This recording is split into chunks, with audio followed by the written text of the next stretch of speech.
சிவகாமியின் சபதம் பகுதி 19. புத்தர் சிலை. நழுவி தரையில் விழுந்த முத்து மாலையை குமார சக்கரவர்த்தி குனிந்து எடுத்து கொடுத்ததையும் அதை சிவகாமி முகமலர்ச்சியுடன் வாங்கி அணிந்து கொண்டதையும் பார்த்த ஆயனரின் முகம் மீண்டும் பிரகாசம் அடைந்தது.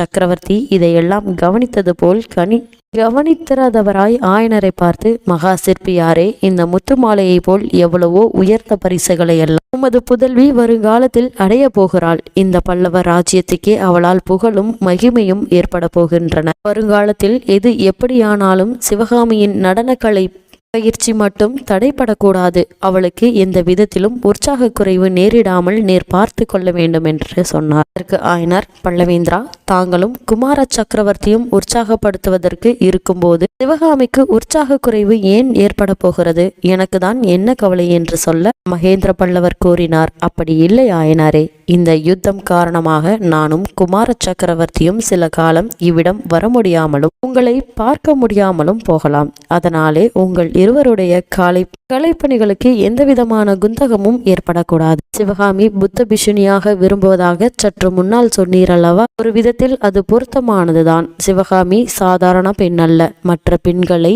போல் உரிய பருவத்தில் இல்வாழ்க்கையை மேற்கொண்டு அற்ப சுகங்களில் காலம் கழிக்க பிறந்தவள் அல்ல. பெண்ணாய் பிறந்தவர்களில் லட்சத்திலே ஒருவருக்கு தான் இப்பேற்பட்ட கலை உணர்ச்சி ஏற்படும். அதை போற்றி வளர்க்க வேண்டும்.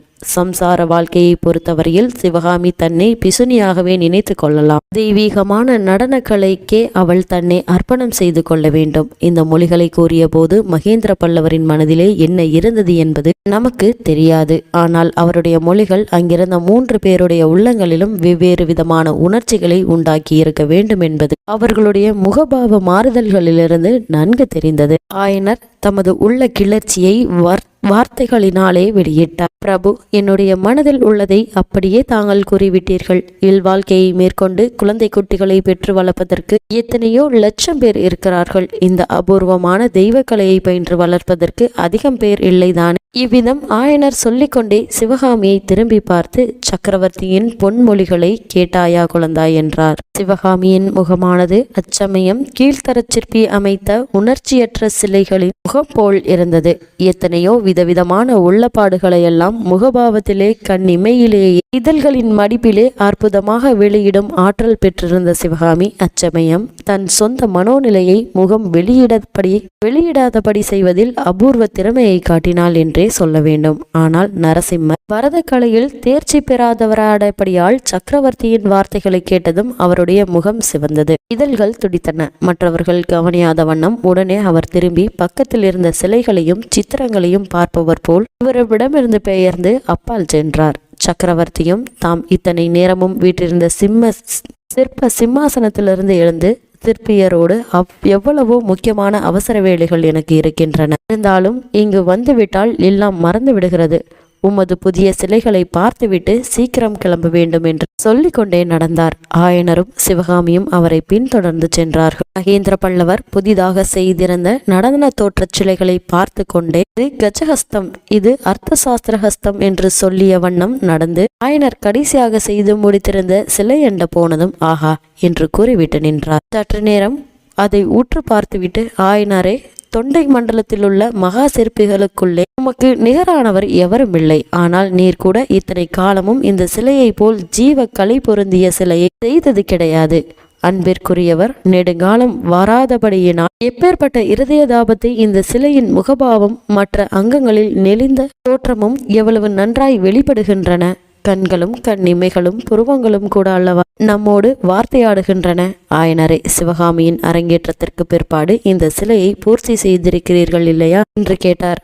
ஆம் பெருமானே, இன்று காலையில்தான் பூர்த்தி செய்தேன். சிவகாமி பெரிய மனது செய்து இன்றைக்கு எனக்காக மறுபடியும் ஆடி அபிநயம் பிடித்தாள். மகேந்திரன் மந்தகாஸ்துடன் சிவகாமியை பார்த்துவிட்டு, சிற்பியாரே, பரத சாஸ்திரத்தை தொகுத்து எழுதிய முனிவர் 7 வகை புருவ அபிநயம் என்றுதானே சொல்லியிருக்கிறார்கள். அவர் நமது சிவகாமியின் நடனத்தை பார்த்திருந்தால் புருவ அபிநயம் 7 வகை அல்ல 700 வகை என்று உணர்ந்து அவ்விதமே சாஸ்திரத்திலும் எழுதியிருப்பார் என்றார். இவ்விதம் உல்லாசமாக பேசிக்கொண்டு சென்ற சக்கரவர்த்தியின் பார்வை சிறிது தூரத்தில் இருந்த ஒரு பிரம்மாண்டமான புத்தர் சிலையின் மீது விழுந்தது. அவ்விடத்திலேயே சற்று நின்று புத்த விகாரத்தை பார்த்த வண்ணம், ஆகா, கருணாமூர்த்தியான புத்த பகவான் உலகத்திலிருந்து ஹிம்சையையும் யுத்தத்தையும் அடியோடு ஒழிக்க முற்பட்டார்.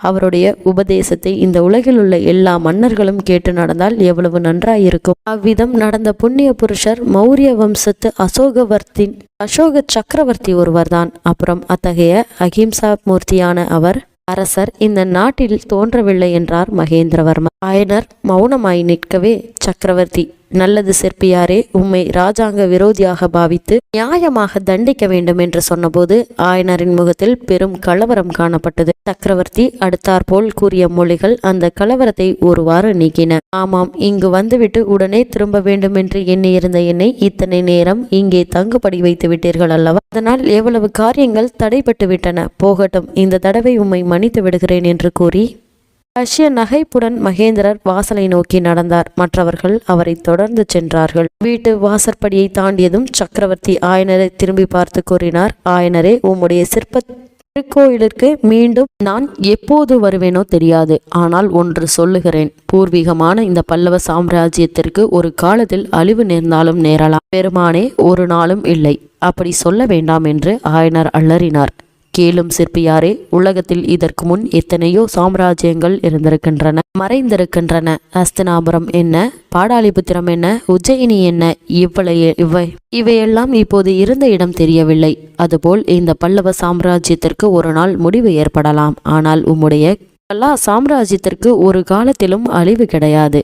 தெய்வ தமிழ் மொழியும் தமிழகமும் உள்ளவரையில் உம்முடைய சிற்ப சாம்ராஜ்யம் நிலை பெற்றிருக்கும். அப்போது ஆயனர் உணர்ச்சி ததும்பிய குரலில், பிரபு, என்னை போல் 1000 சிற்பிகள் தோன்றுவார்கள், மறைவார்கள். எங்களுடைய பெயர்களும் மறைந்தெழுந்து போகும். ஆனால் இந்த நாட்டில் சிற்ப சித்திர கலைகள் உள்ளவரைக்கும் தங்களுடைய திருப்பெயர் குமார சக்கரவர்த்தியின் பெயரும் சிரஞ்சீவியாக நிலைத்து நிற்கும் என்றார். அந்த மகா சிற்பியின் வாக்கு எவ்வளவு உண்மையான வாக்கு! மாமல்லபுரத்தை ஒரு சொப்பன உலகமாக செய்த தமிழ்நாடு மகா சிற்பிகளின் பெயர்கள் உண்மையில் மறந்து போய்விட்டன. ஆனால் மகேந்திர பல்லவர், நரசிம்ம பல்லவரின் பெயர்கள் சரித்திரத்தில் இடம்பெற்று இன்றைக்கும் சிரஞ்சீவி பெயர்களாய் விளங்குகின்றன அல்லவா? சக்கரவர்த்தியும் அவருடைய குமாரரும் தத்தம் குதிரை மீது ஏறிக்கொண்டார்கள். மகேந்திரர் குதிரை மேல் இருந்தபடியே ஆயனரை மறுபடியும் நோக்கி, பார்த்தீரா, வெகு முக்கியமான விஷயத்தை மறந்துவிட்டேன். நான் வடக்கே கிளம்புவதற்கு முன்னால் மாமல்லபுரத்தில் நடக்க வேண்டிய வேலைகளை பற்றி ஆலோசித்து முடிவு செய்ய வேண்டும். நாளை பிற்பகல் நீர் துறைமுகத்திற்கு வர வேண்டும் என்றார். ஆணை பிரபு, வந்து சேர்கிறேன் என்றார் ஆயனர். போகும் குதிரைகள் பார்த்து கொண்டு ஆயனரும் சிவகாமியும் வீட்டு வாசலில் நின்றார்கள். மகேந்திர பல்லவர் ஆயனர் வீட்டு வாசலுக்கு வந்ததிலிருந்து அவர் திரும்பி குதிரை மீது ஏறிய வரையில் அவரும் ஆயனரும் சம்பாஷணை நடத்தினார்களே தவிர நரசிம்மராவது சிவகாமியாவது வாய் திறந்து ஒரு வார்த்தை கூட பேசவில்லை. ஆனால் அவர்கள் தங்களுக்குள்ளேயே கண்களின் மூலமாக சந்தர்ப்பம் கிடைத்த போதெல்லாம் பேசிக்கொள்ளவில்லை என்று நாம் சத்தியம் செய்து சொல்ல முடியாது. கடைசியாக சிவகாமியிடம் விடை பெற்றுக் கொள்வதற்கு குமார சக்கரவர்த்தி அந்த கண்களில் பாசையையே கையாண்டார். நரசிம்மரின் குதிரை சிறிது தூரம் சென்றதும் அவர் தமது தலையை மட்டும் திரும்பி சிவகாமி ஆவல் ததும்ப பார்த்து கொண்டு நிற்பதை கவனித்தார். உடனே தம் கையில் இருந்த வேலினை உயர தூக்கி பிடிப்பது புன்னகை புரிந்தார். மறுகணத்தில் முகத்தை திருப்பிக் கொண்டு குதிரையை தட்டிவிட்டார். குமார சக்கரவர்த்தியின் சமிகையை சிவகாமி அறிந்து கொண்டாள். அவளுடைய கண்களும் கண்ணிமைகளும் புருவங்களும் கலீர் என்று சிரித்தன. குதிரைகள் காட்டுக்குள் மறையும் வரைக்கும் சிவகாமி இமை கொட்டாமல் பார்த்து கொண்டிருந்தாள். குதிரைகள் மறைந்து சிறிது நேரத்துக்கு பிறகுதான் அவள் திரும்பி வீட்டிற்குள் செல்ல எத்தனித்தாள். நரசிம்மர் வேலை தூக்கி பிடித்து சமிகை செய்ததை நினைத்து ஊவைகை கொண்ட சிவகாமிக்கு இன்னொரு விஷயம் ஞாபகம் வந்தது. அந்த வேலுக்கு உடையவனான இளைஞன் எங்கே? நரசிம்மர் பலமுறை இந்த கேள்வியை கண்களின் மூலமாகவே கேட்டதையும் தான் மறுமொழி சொல்ல முடியாமல் விழித்ததையும் நினைத்தபோது சிவகாமிக்கு சிரிப்பும் பொங்கி கொண்டு வந்தது. தனக்கு முன்னால் வீட்டுக்குள் போய்விட்ட ஆயனரிடம் அந்த வாலிபனை பற்றி கேட்க வேண்டும் என்னும் என்ற எண்ணத்துடன் அவள் உள்ளே புகுந்தபோது புத்தர் சிலைக்கு அருகாமையில் ஆயனர் செல்வதையும் அந்த சிலைக்கு பின்னாலிருந்து புத்த பிஷுவும் அவருடைய வந்த இளைஞனும் திடீரென்று எழுந்து நிற்பதையும் கண்டார். அப்போது சிவகாமிக்கு ஏற்பட்ட வியப்பையும் திகைப்பையும் சொல்ல இயலாது.